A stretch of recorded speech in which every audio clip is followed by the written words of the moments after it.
was in the throes of it then, like really busy home life, 4 kids. Yeah, I think that is a huge part of it. And I don't know. I just knew that I actually went to see one of my partners. And I said, like, okay, something's got to give. Like this, I'm miserable. And because modern medicine has its limitations, it's amazing in a lot of ways.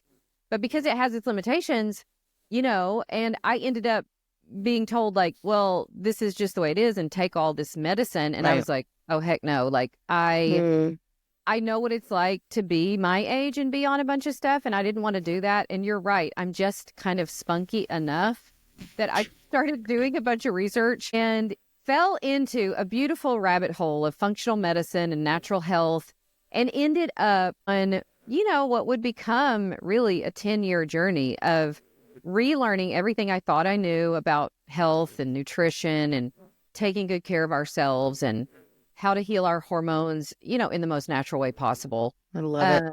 And so, yeah, it has been quite a journey, and it's been interesting I've been on both sides of it. I've been on like the patient side of it where I'm trying to figure it out for myself, and on the side of it where I kind of came through and have found a lot of things that really work, and then helping other women.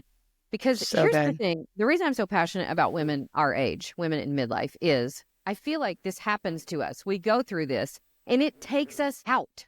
Yeah. It takes us out. Yeah. And it's this time in life when we have so much wisdom to give. Yeah. Yeah. So much still left in the tank, still to share and give and mentor people. But this kind of thing takes us out. And I'm like, oh, I got to help our women like find their voice again and find their energy again and really step into this new role that we have, at this phase of life, which is different than when you have little kids. And well, so I think you touched on like, you think it's just age and you're like, well, I was fit. Oh, I did have a brain that thought clearly. Oh, I did use to sleep. And you're like, oh, I'm just aging. And so watching you like get up on a wakeboard and it's not all about the pounds, but watching you just like conquer hard things and feel the strongest you felt has totally motivated me. And I told you, like, I don't want this to turn into an hour-long counseling session, which I wish it could, because I'm like, Edie, I have so much going on with my migraines and the medicine. It's like, so I think for every mom listening, whether they're in their 30s or 40s, it can be a complicated web. So I think just to give people grace, it's like super overwhelming. And then there's not enough time right now to cover all the things. So we're going to scratch the surface of hormones and health. And then I really want y'all to go follow her and just see the things she's talking about. And I will try to link to as many resources as we can. What is perimenopause? Like, I think for some people, like you said, we're like, I already had babies. I've already had periods. I knew one day I was going to have menopause and my period would stop. Hallelujah. But nobody really talked about this perimenopause. Is that how you say it? Tell me about it. Yeah. Yeah. Well, for the first thing that I think is that it doesn't like spring up in a vacuum. So what I've been learning over the past 10 years is that hormone health at any age is such a gauge of your vitality for a woman.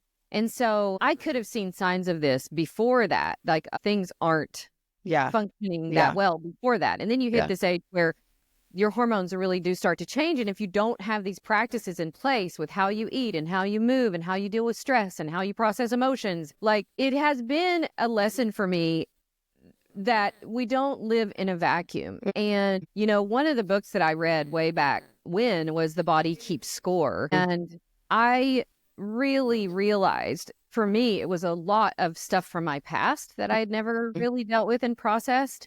And I had these patterns of, sort of being in the world that weren't that healthy, such a people pleaser, always overachieving, trying to earn my worth, like literally maxing my body out, stressed out to the max so that I could do some form of like pleasing the whole entire world, which never works. So I went into perimenopause with all of that.